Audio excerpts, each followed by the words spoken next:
ते उठ, पुढं ढकलण्यात, ते मोबाईल बघण्यात काही फायदा नाही आहे. मोबाईलचं थोबाड बघू नको. उठ आणि सकाळची कामं करायला घे.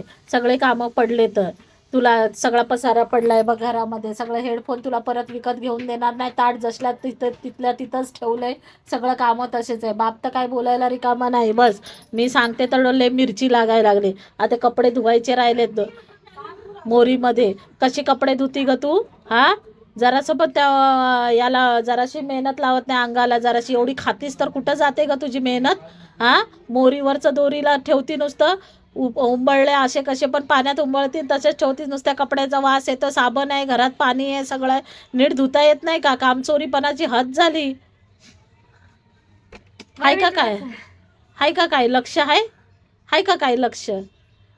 कसं करावं नवऱ्याच्या घरी गेल्यावर? उद्या सासू काय म्हणल? आणि करकर करकर कपड्याला पिळत नाही, काही नाही. त्याच्यातलं पाणी तसंच ठेवती. ओले आंबट सगळं वास येते त्याच्यातल्या वल्ल्या कपड्यातला. ठेवती की नाही ते मोबाईल? ठेवती की नाही? रिचार्जच करणार नाही तुझ्या मोबाईलमध्ये? बघत राह मग. मी तुला खरं एक गोष्ट सांगू? काही गरज नाहीये. नाही सांगू दे.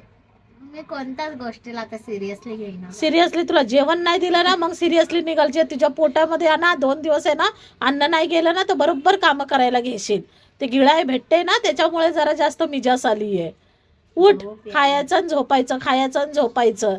काय करणार आहे? आजचे भविष्य म्हण उद्या जाऊन नोकऱ्या करणार तर काय 12 घंटे कामं करणार आहे का तुम्ही? हा, तुम्हाला साध्या घरातली कामं होत नाही. जाऊन कुठं ऑफिसमध्ये कामं करणार आहे? 12-12 तास कामं करणार आहे. म्हणायला मोकळी आहे की मी कामं करतो, कामं करतो. कामं करायला पण तिथे काय फुकट पगार द्यायला बसला नाही. मूर्ख. उठ तिथली आणि नजरेच्या समोरून माझी हट. आणि ते कपडे घे धुवायला.